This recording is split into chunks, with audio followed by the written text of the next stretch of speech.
We don't always realize it, but the way someone treats us shapes how we see ourselves. In marriage, love is supposed to be the foundation, but when that foundation turns into control, manipulation, and emotional neglect, it changes everything. Today, we're going to talk about 10 ways a narcissistic wife treats her husband. And if you find yourself recognizing these patterns, this isn't about blame, it's about awareness, because awareness is what gives you the power to protect your peace, set boundaries, and reclaim who you are. She constantly criticizes and belittles him, not in the way constructive feedback is meant to help someone grow, but in a way that slowly chips away at who he is as a person. At first, it may seem like small comments, often remarks, maybe even disguised as jokes, but when the pattern repeats day after day, it becomes clear that it's not light-hearted at all. It's a weapon. Every choice he makes is questioned. The way he speaks, the way he dresses, how he spends his time, how he does his work, nothing ever seems to measure up in her eyes. Instead of encouragement, he hears constant reminders that he is falling short, that he is not enough, that he should be doing more or doing it differently. And that begins to take root in his mind. A husband who once felt confident and capable starts second, guessing himself at every turn. Wondering if maybe she's right, maybe he really isn't doing things the way he should. Over time, criticism becomes his background noise, a soundtrack of disapproval that follows him everywhere. Even when she's not speaking, the weight of her words lingers. It creates a silent pressure, an invisible standard he can never meet. And the most dangerous part is how normalized it becomes. What would shock someone else feels routine to him. What would offend another person, he accepts as just part of his life. Belittling doesn't always come through yelling or harshness. Sometimes it's subtle, wrapped in sarcasm, disguised as concern, delivered with a smirk instead of a shout. But the impact is the same. It diminishes him, making him feel smaller and smaller until he questions his own worth. When he achieves something, instead of celebrating, she points out what he could have done better. When he puts in effort, she focuses on where he fell short. And when he tries to express how her words affect him, the response is often dismissal, that he's too sensitive, that he can't take a joke, that he's imagining things. It's a cycle designed not to uplift, but to keep him dependent, to make him feel that without her constant guidance, he would collapse, when in reality it is her voice tearing him down more than anything else. She withholds affection as a tool of control, and it's not something that shows up all at once. It creeps in slowly, almost unnoticeable at first. Moments that should feel natural, like a hug after a long day, a hand on the shoulder, a kind word of reassurance, those moments become rare and calculated. Affection turns into currency, something she gives only when it serves her or when he bends to her expectations. What should be an expression of love becomes a bargaining chip. If he does what she wants, she rewards him with warmth, but if he resists, disagrees, or stands his ground, the affection disappears, leaving a cold silence that stings more than words ever could. It leaves him constantly guessing, constantly working harder to win back something that should have been given freely. Instead of feeling secure, he feels like he's always on trial, never certain if today will bring closeness or distance. That uncertainty is what keeps him trapped because he starts to measure his own behavior against the presence or absence of her affection. If she's distant, he wonders what he did wrong. If she's warm, he feels temporary relief, but knows deep down it could vanish again at any moment. That kind of inconsistency rewires the way he approaches the relationship, turning love into a test he can never pass. And when affection is withheld, it's not just the physical closeness that disappears, it's also the words, the tone, the gestures that communicate acceptance and connection. Instead of a partner, he feels like he's dealing with a gatekeeper who decides when he's worthy of care. Over time, he learns to equate love with compliance as if his value as a husband is determined not by who he is, but by how much he gives in. And the irony is, the more he gives, the less it feels like enough. Because withholding affection is never about love, it's about control, about creating an imbalance where one person is always reaching and the other is always retreating. It erodes the very safety and intimacy a marriage is supposed to provide, leaving him in a constant state of longing, confusion, and quiet desperation for even the smallest sign of warmth. She gaslights him to make him question reality, and it starts in the smallest of ways, with subtle contradictions that are easy to dismiss at first. He remembers what she said the night before, but when he brings it up, she denies it, twisting her words until he begins to wonder if he misheard. He recalls a clear event, but she insists it never happened, and she says it with such conviction that he starts doubting his own memory. This isn't just a disagreement, it's a deliberate strategy to destabilize him, to make him lose confidence in the one thing no one should be able to take away: his perception of reality. Over time, the pattern becomes stronger, and every time he raises a concern, he's told he's too sensitive, too dramatic, or imagining things. That constant invalidation plants seeds of confusion, and those seeds grow into self-doubt that clouds every thought he has. He begins second guessing what he saw, what he heard, even what he felt. And that's the exact trap she wants him in, because once he doubts himself, he leans on her for clarity, for guidance, for truth, and that dependence keeps him under her control. It's not always in arguments either. Sometimes it's casual comments meant to undermine him, like telling him he overreacted when he expresses hurt, or that his memory is failing when he recalls something she'd rather deny. The more it happens, the less he trusts his instincts, until his inner voice grows silent, drowned out by her louder narrative.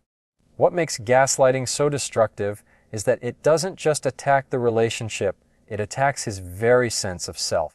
When someone makes you question what's real and what's not, it strips away your confidence, your decision-making, and your stability. He finds himself apologizing for things he didn't do, accepting blame for things that never even happened, and eventually he feels like he can't move without her approval, because if she says he's wrong, then maybe he must be. It's a cycle of control hidden beneath the surface of everyday conversations, where truth becomes flexible and facts are rewritten, and he becomes a stranger to his own reality, unsure of what's real and what's imagined. She prioritizes her needs over his consistently, and it's not the normal give and take that every relationship requires. It's a one-way street where her desires, her comfort, her plans always come first, while his are brushed aside as if they barely exist. In the beginning, he might not even notice it, because compromise can feel natural, but over time the imbalance becomes undeniable. Whenever there's a decision to be made, whether it's about finances, time, or even the simplest daily choices, her preferences dominate while his are minimized or dismissed altogether. If he voices what he wants, it's met with irritation or worse, indifference, as though his perspective is inconvenient rather than valuable. Slowly, he learns that his opinions don't carry weight, and instead of speaking up, he starts to stay silent, convincing himself that it's easier to let her have her way than to fight a battle he can't win. That silence grows, and with it, a quiet resentment, because deep down he knows that love isn't supposed to mean erasing yourself for the sake of another. Her needs become the measure of the relationship, while his are reduced to background noise, acknowledged only when they serve her or align with what she already wants. And it's not just about choices, it's about attention and energy too. She expects him to listen, to support, to show up fully for her. But when the roles reverse, there's little effort, little care, little room for him. He may find himself celebrating her victories while his own are ignored, carrying her burdens while his go unnoticed, pouring into her without being refilled in return.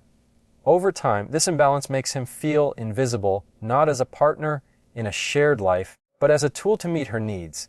The constant prioritization of her over him sends a message that his feelings are secondary, his well-being is optional, his presence is conditional on what he can provide. That message seeps into his spirit, leaving him with the quiet ache of knowing that no matter how much he gives, it will never be enough to make her see him as equal, never enough to make his needs matter in the way hers always seem to matter most. She manipulates with guilt and silent treatment, using them like invisible chains that tighten around him whenever he tries to assert himself or step outside of her control. Guilt becomes her weapon of choice, carefully aimed at his conscience, reminding him of every mistake he's ever made, exaggerating his shortcomings, and making him feel as though he owes her endlessly. If he forgets something small, she magnifies it into evidence that he doesn't care. If he spends time on himself, she twists it into selfishness. No matter what he does, it's never enough, and the guilt seeps into his thoughts until he feels ashamed for simply existing on his own terms. The silent treatment is her other tactic, a cold wall that shuts him out without explanation. Days can pass with her withholding words, withholding presence, withholding even the simplest acknowledgement of his humanity, all while he scrambles to figure out what he did wrong. That silence is deafening, louder than any argument could ever be, because it carries a message that he is undeserving of connection until he bends, until he apologizes, until he accepts blame for something he may not have even done.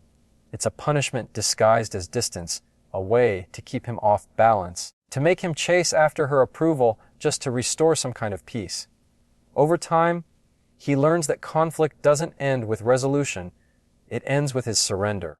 Every time guilt or silence enters the room, he adjusts himself, sacrifices a little more of his voice, because he knows resistance only prolongs the punishment. This cycle reshapes his behavior, conditioning him to avoid her displeasure at all costs, to anticipate her reactions before he even acts, to put her comfort above his own truth.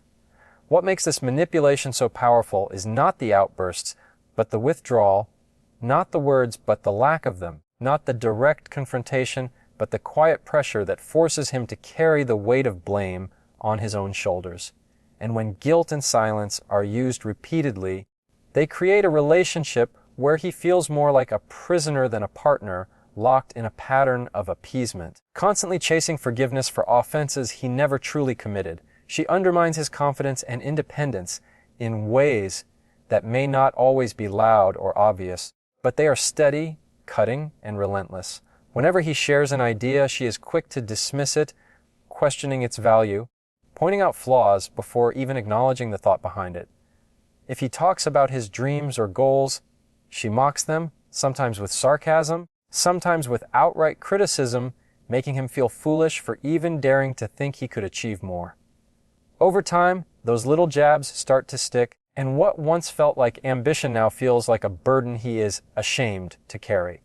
When he takes steps toward independence, whether it's a new hobby, a new opportunity, or simply making a decision for himself, she undercuts it, finding ways to remind him that he is not capable, that he is bound to fail, that he should depend on her judgment rather than his own. It's not just about control, it's about eroding the part of him that believes he can stand on his own.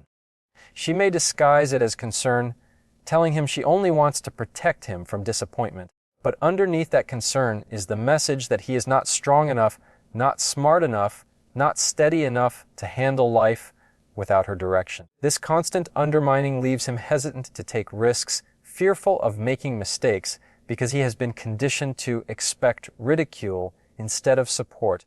Slowly, his independence shrinks, his choices narrow, and he starts to live smaller than he was meant to, not because he lacks ability, but because he no longer trusts himself to try. Confidence doesn't disappear in one blow. It fades through 1,000 little cuts, each one disguised as a comment, a smirk, a doubtful glance, until one day he looks in the mirror and barely recognizes the man staring back at him. He remembers being bold, decisive, capable, but now second-guesses even the smallest actions, waiting for her voice to either approve or tear him down. And in that waiting, in that reliance on her reactions, his independence is slowly taken from him, not by force, but by constant erosion, leaving him dependent not on his own strength, but on the approval he may never truly receive. She plays the victim to avoid accountability, turning every conflict into a story where she is the one who has been wronged, no matter how clear her role may be in causing the pain. When he points out something hurtful she has said or done, instead of acknowledging it, she flips the script, bringing up her own suffering, her own struggles, her own hardships until the focus shifts entirely away from his pain and onto her supposed wounds. What began as an attempt to seek understanding becomes a session where he ends up comforting her, apologizing to her, and abandoning his own need for validation. This tactic traps him in a cycle where he can never fully express himself because any confrontation is quickly turned against him. If he says she's being unfair, she insists he's being cruel. If he says she's hurting him, she insists he's attacking her. No matter what the truth is, she places herself in the position of the injured party, making him feel guilty for even bringing it up. Over time, he learns that trying to hold her accountable is useless because every road leads back to her as the victim.